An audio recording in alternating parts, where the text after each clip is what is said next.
નમસ્કાર વિદ્યાર્થી મિત્રો, હું નિતિન સર.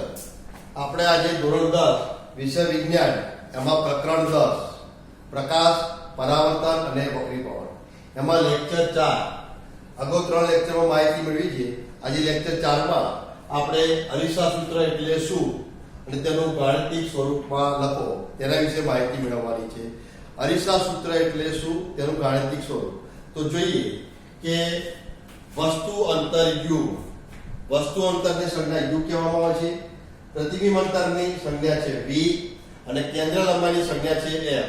આપણે અગાઉના લેક્ચરમાં વસ્તુનું પ્રતિબિંબ ના જે આકૃતિઓનો અભ્યાસ કર્યો છે તેના ઉપરથી આપણે અરીસાથી વસ્તુ સુધીનું જે અંતર છે, અરીસાથી વસ્તુ સુધીના જે અંતર છે તેને વસ્તુ અંતર u કહી શકાય. અરીસાથી પ્રતિબિંબ જે આપણે પ્રાપ્ત થાય છે ત્યાં સુધી જો અંતર છે ત્યાં સુધીના અંતરને પ્રતિબિંબ અંતર v કહેવામાં આવે છે. અને અરીસાથી મુખ્ય કેન્દ્ર કેપિટલ F વચ્ચેના અંતરને અરીસાની કેન્દ્ર લંબાઈ સ્મોલ f કહેવામાં આવે છે.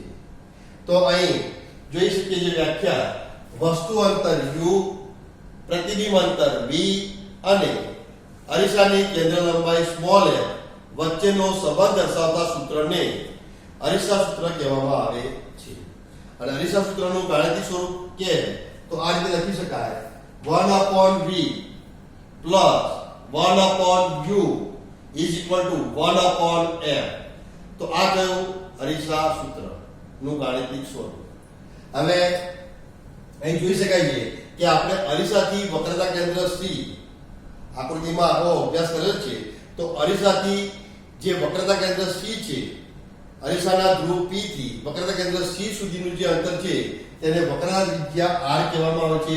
તો વક્રતા ત્રિજ્યા r નો અને કેન્દ્ર લંબાઈ f નો જે સંબંધ આપણે સમજીએ તો વક્રતા ત્રિજ્યા r 2 ગુણ્યા કેન્દ્ર લંબાઈ છે. એટલે કહી શકાય કે કેન્દ્ર લંબાઈનું જે મૂલ્ય હોય સ્મોલ f નું મૂલ્ય છે તેને 2 વડે ગુણાકાર કરવામાં આવે તો વક્રતા ત્રિજ્યા r પ્રાપ્ત થાય છે. એટલે r 2f એટલે f r/2. એટલે કે વક્રતા ત્રિજ્યાનું જે માપ છે તે માપને આપણે અડધું કરવામાં આવે તો તેનાથી અરીસાની કેન્દ્ર લંબાઈ સ્મોલ f આપણે જાણી શકાય છે. અને એ મૂલ્યને આપણે અહીંયા અરીસા સૂત્રમાં મૂકવામાં આવે તો તેનું ગાણિતિક સ્વરૂપ આપણે આ રીતે પણ સમજી શકાય કે 1/v plus 1/u is equal to, જે સૂત્રનો વ્યસ્ત થઈ જાય એટલે આનો પણ વ્યસ્ત થઈ જાય 2/r. તો આ થયું અરીસા સૂત્રનું ગાણિતિક સ્વરૂપ અને તેની વ્યાખ્યા. હવે જોઈ શકાય છે કે અરીસાની મોટવણી એટલે શું? તો જે આપણે પ્રતિબિંબ પ્રાપ્ત થતા હોય છે એ પ્રતિબિંબની જે ઊંચાઈઓ છે એ ઊંચાઈ પરથી આપણે મોટવણીનો અભ્યાસ કરી શક્યા છે. એટલે કે પ્રતિબિંબની ઊંચાઈનું જે માપ છે એ માપનો અભ્યાસ કરવા માટેનું જે મૂલ્ય છે તેને આપણે મોટવણી સ્મોલ m વડે દર્શાવીએ છીએ. તો એ કહી શકાય વ્યાખ્યા, પ્રતિબિંબની ઊંચાઈ જેને આપણે h' કહીશું, પ્રતિબિંબની ઊંચાઈને h' કહીશું. જે વસ્તુની ઊંચાઈ છે તેને આપણે h કહેવામાં આવે છે. તો પ્રતિબિંબની ઊંચાઈ જેને h' સંજ્ઞા, વસ્તુની ઊંચાઈ જેને h સંજ્ઞા કહેવામાં આવે છે. તો વ્યાખ્યા જોઈ શકીએ આપણે કે પ્રતિબિંબની ઊંચાઈ h' અને વસ્તુની ઊંચાઈ h ના ગુણોત્તરને આપણે અરીસાની મોટવણી સ્મોલ m કહેવામાં આવે છે. તો વિદ્યાર્થી મિત્રો, આ તે મોટવણીની વ્યાખ્યા. ફરીથી જોઈએ આપણે તો પ્રતિબિંબની ઊંચાઈ અને વસ્તુની ઊંચાઈના ગુણોત્તરને અરીસાની મોટવણી સ્મોલ m કહેવામાં આવે છે. મોટવણી સૂત્ર દ્વારા જોઈએ આપણે તો મોટવણી m બરાબર પ્રતિબિંબની ઊંચાઈ h' વસ્તુની ઊંચાઈ h. એટલે m h'/h. આ થઈ ઊંચાઈના સાપેક્ષમાં મોટવણીનું સૂત્ર. ફરીથી મોટવણી m h'/h,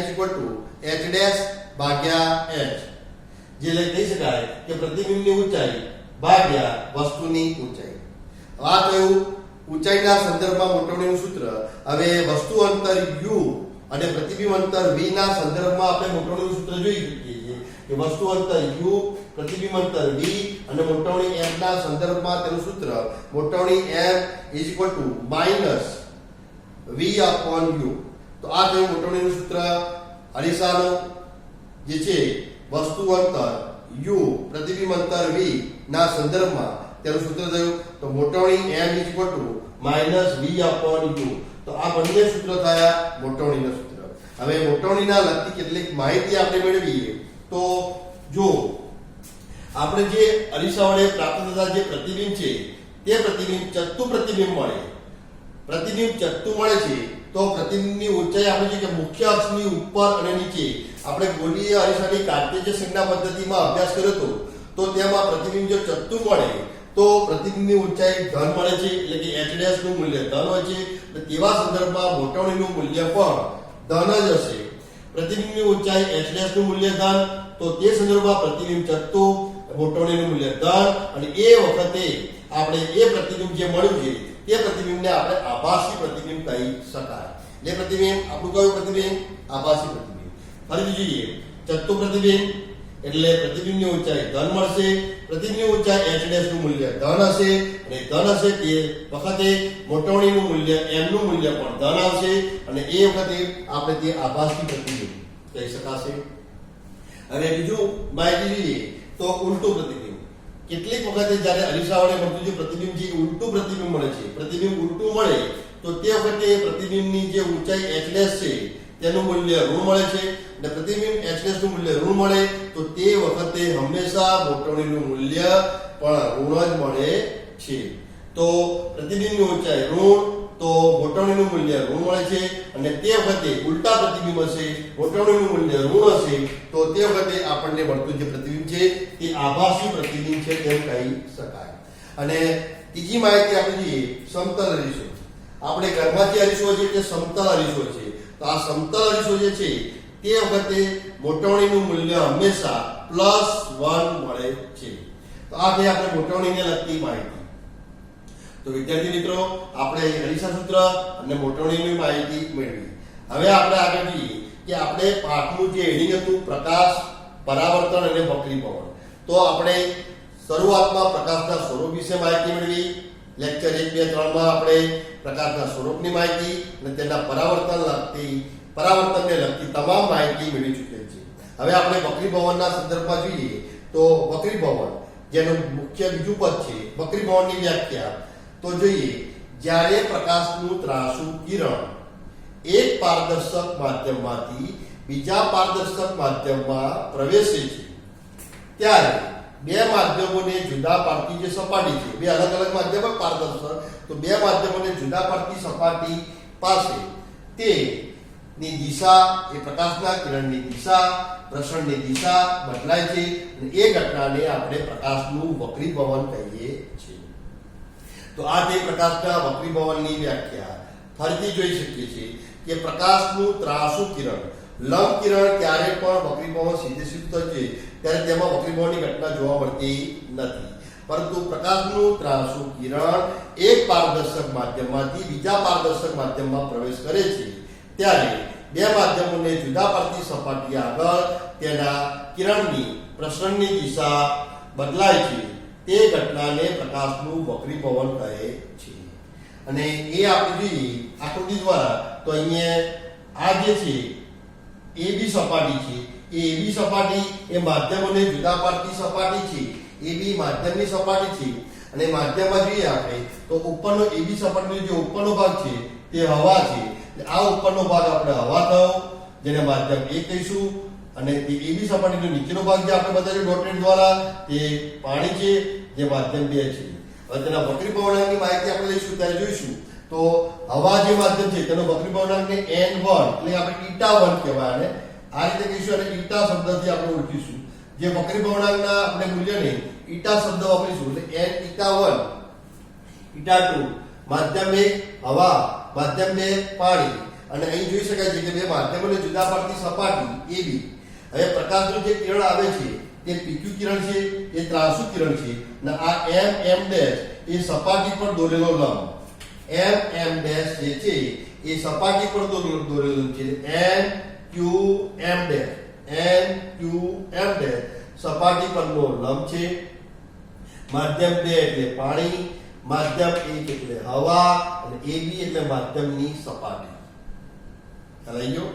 AB માધ્યમની સપાટી, માધ્યમ 1 હવા, માધ્યમ 2 પાણી, n q m એટલે એ થયું આપણે સપાટી AB પરનો લંબ 90 અંશના ખૂણે લંબ. ઓકે, હવે અહીં જોઈ શકાય છે કે PQ આપાત કિરણ છે. આ PQ આપાત કિરણ એ આ કિરણ આપણે આ માર્ગે જવું જોઈએ. આ PQ આપાત કિરણ જો આ માધ્યમ અલગ અલગ ના હોય તો PQ આપાત કિરણ સીધા માર્ગે જઈ શકે છે. આ રીતે આવતું કિરણ એ આ માર્ગે જાય છે, પણ તે માર્ગે જતું નથી. પણ આ કિરણ PQ કિરણ એ આ માર્ગે જવાના બદલે તે અંશે અંદરના ભાગમાં સહેજ વાંકું વળ્યું, તેની દિશા બદલાઈ. દિશા બદલે આ જે ઘટના થઈ એ વક્રીભવનની ઘટના કહેવાય. એટલે PQ આપણું આપાત કિરણ કહેવાય અને QR એ આ માર્ગે જે કિરણ જવું જોઈતું હતું તે માર્ગે ન જતા માધ્યમ બદલાયું, વક્રીભવનની ઘટના શક્ય બની. તે ઘટનાને કારણે QR કિરણ માર્ગે ગતિ કરી છે, જેને આપણે વક્રીભૂત કિરણ કહેવામાં આવે છે. એટલે PQ આપાત કિરણ, QR વક્રીભૂત કિરણ. PQM જે ખૂણો બન્યો એ ખૂણાને આપણે θ1 એટલે જેને કહેવાય આપાત કોણ. તો PQM ખૂણો PQM આપાત કોણ θ1 અને નીચે જોઈ શકાય છે કે RQM ખૂણો RQM વક્રીભૂત કોણ θ2 કહેવામાં આવે છે. તો આ થઈ માહિતી પ્રકાશનું વક્રીભવનની ઘટના આકૃતિ દ્વારા સમજ્યા. હવે તેના નિયમો બે છે. તો પ્રકાશના વક્રીભવનના નિયમો, જેવી રીતે આપણે પરાવર્તનની વ્યાખ્યા અને પરાવર્તનના નિયમો આપણે સમજાતા, તેવી રીતે હવે જોઈએ આપણે વક્રીભવનના નિયમો.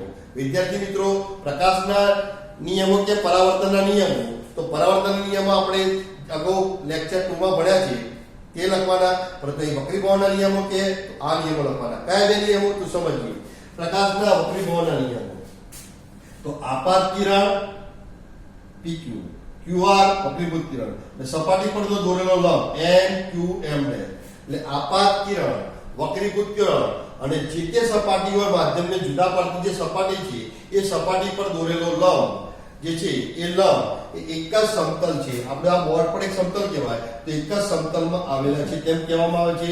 એટલે આપાત કિરણ, વક્રીભૂત કિરણ અને આપાત સપાટી પર દોરેલો જે લંબ એક જ સમતલમાં આવેલા છે તેમ કહી શકાય. બીજો એક નિયમ છે વક્રીભવનનો નિયમ. તો આપાત કોણનો સાઇન, એટલે આપાત કોણનું મૂલ્ય જે θ1 છે તેની સાઇન વેલ્યુ જે છે તેને આપાત કોણનો સાઇન કહેવામાં આવે છે. તેવી રીતે વક્રીભૂત કોણનો સાઇન એટલે કે વક્રીભવન કિરણનો જે લંબ સાથે બનતો ખૂણો θ2 છે તેને વક્રીભવન કોણના જે મૂલ્ય જે સાઇનનું મૂલ્ય જે ગણિતમાં આવશે અભ્યાસમાં ત્રિકોણમિતિય નિયમોમાં સાઇન વેલ્યુ, તો તેમાં આપાત કોણનો સાઇન તેમજ વક્રીભૂત કોણના સાઇનના ગુણોત્તરને એટલે કે અંશ છેદમાં લખવામાં આવે છે તે ગુણોત્તરને આપણે જે અચળ છે તેમ કહી શકાય. એટલે કહી શકાય આપાત કોણનો સાઇન તો sin θ1, વક્રીભૂત કોણનો સાઇન તો sin θ2, તેનો ગુણોત્તર sin θ1 ભાગ્યા sin θ2 જે અચળ છે એને અચળાંક કહેવામાં આવે છે. આ થયા વક્રીભવનના નિયમો. ફરીથી જોઈએ, આપાત કોણનો સાઇન, વક્રીભૂત કોણનો સાઇન ના ગુણોત્તરને અચળ છે જે sin θ1 ભાગ્યા sin θ2 અચળ. તો આ થયું વક્રીભવનની વ્યાખ્યા અને વક્રીભવનના નિયમો.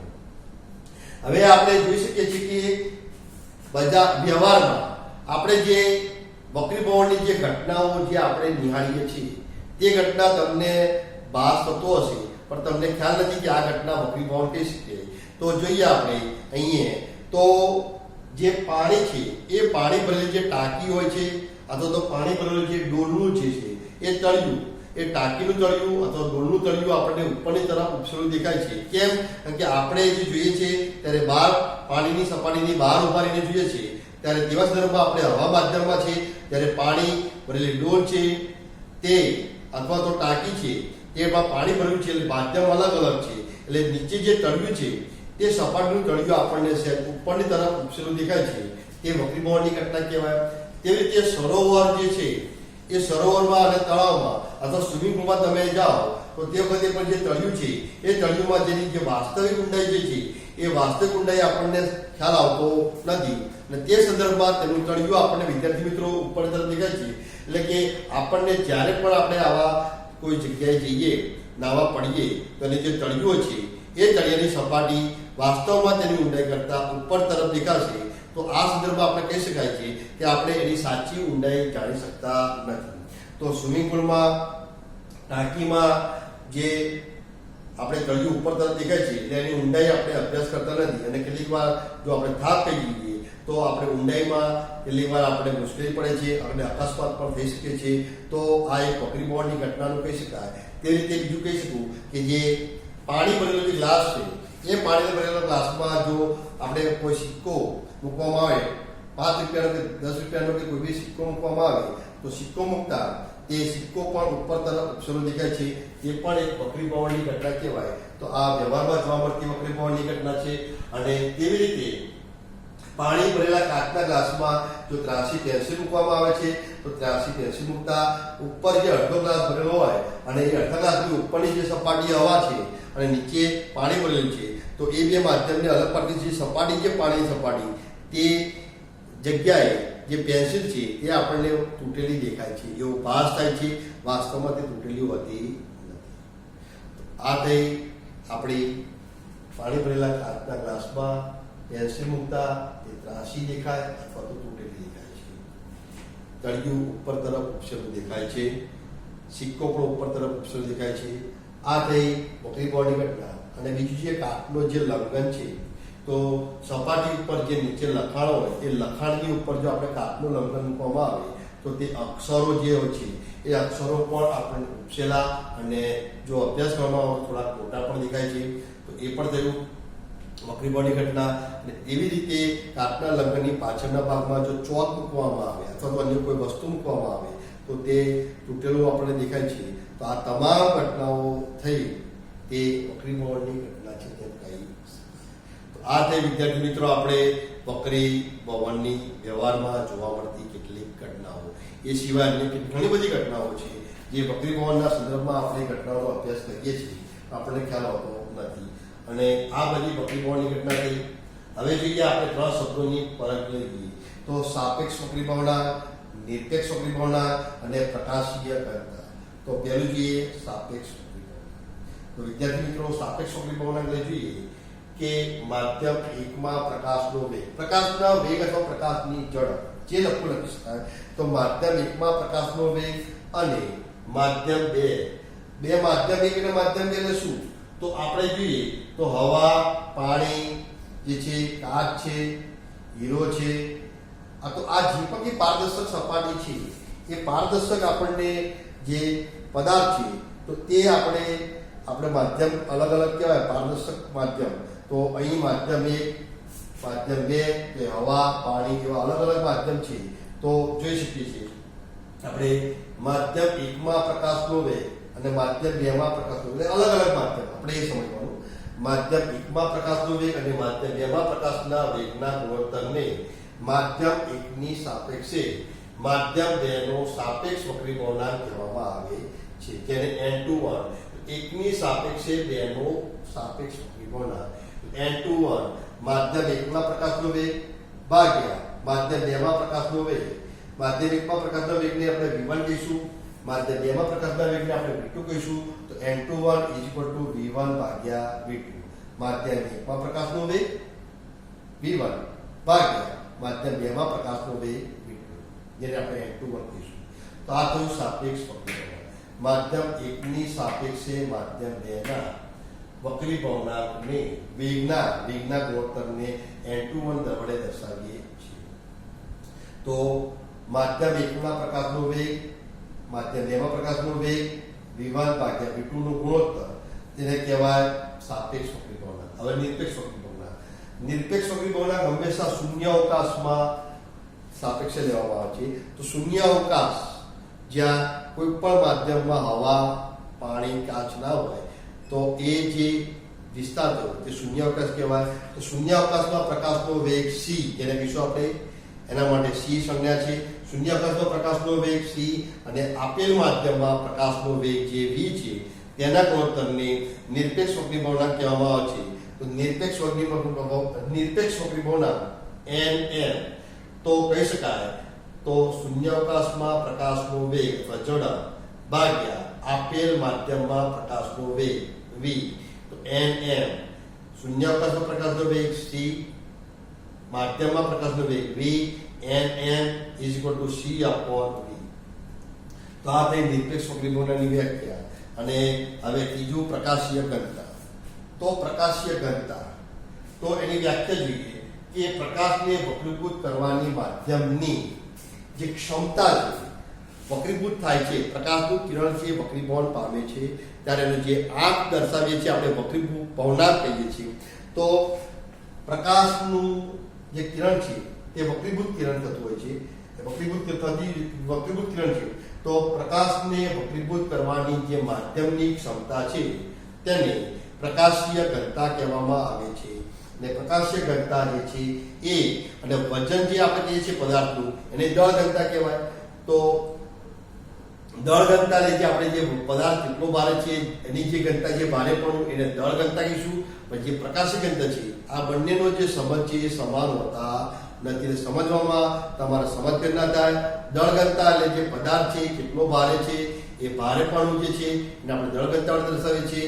જ્યારે વક્રીભૂત કરવાની જે પ્રકાશની જે ક્ષમતા છે તે ક્ષમતાને આપણે પ્રકાશીય ઘનતા કહીએ છીએ. તો પ્રકાશીય ઘનતા અને દળ ઘનતા સમાન હોતા નથી, અલગ અલગ હોય છે, જે સમજ ના થાય. હવે કેરોસીન અને પાણીના સંદર્ભમાં જોઈએ તો કેરોસીન પાણી કરતા હલકું છે.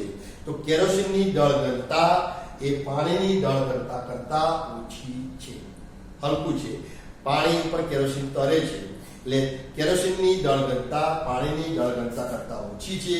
અને તે સંદર્ભમાં પ્રકાશીય ઘનતા જોઈએ તો કેરોસીનની પ્રકાશીય ઘનતા એ પાણીની પ્રકાશીય ઘનતા કરતા વધારે હોય છે. તો જોઈ શકાય છે કેરોસીનની પ્રકાશીય ઘનતા એ પાણીની પ્રકાશીય ઘનતા કરતા વધારે છે. તો જોઈ શકાય કેરોસીનની પ્રકાશીય ઘનતા વધારે છે, પાણીની પ્રકાશીય ઘનતા ઓછી છે. એટલે જે આપણે એના ઉપરથી સમજી શકાય છે કે પ્રકાશીય ઘનતા જે છે એ પ્રકાશીય ઘનતા એટલે વધારે હોય તો તે ઘટ્ટ માધ્યમ કહેવાય. તો અહીં પ્રકાશીય ઘનતા પાણીની પ્રકાશીય ઘનતા કરતા વધારે છે એટલે કેરોસીનની પ્રકાશીય ઘનતા વધુ હોવાથી કેરોસીન એક ઘટ્ટ માધ્યમ છે તેમ કહી શકાય. તો આ થઈ માહિતી આપણે કે અરીસા સૂત્ર, મોટવણી, વક્રીભવન, તેના નિયમો, તેમજ વ્યવહારમાં જોવા મળતી વક્રીભવનની જે ઘટનાઓ, તેમજ સાપેક્ષ વક્રીભવનાંક, નિરપેક્ષ વક્રીભવનાંક અને પ્રકાશીય ઘનતા વિશેની માહિતી. હવે આપણે અગાઉના લેક્ચરમાં કાટના લંકન વિશે માહિતી મેળવીશું અને તેના વિશેનો અભ્યાસ કરીશું. તો વિદ્યાર્થી મિત્રો, મને અપેક્ષા છે, આશા છે, વિશ્વાસ છે કે તમને આ વિડીયો જરૂર ગમ્યો છે. તો આ વિડીયોને તમે સબસ્ક્રાઇબ કર્યો ના હોય અગાઉ તો સબસ્ક્રાઇબ કરી દેજો, લાઈક કરજો અને અન્ય વિદ્યાર્થીઓને તમે શેર કરજો. અને આપણે ટૂંક સમયમાં અગાઉના લેક્ચર મળીશું. તો અહીં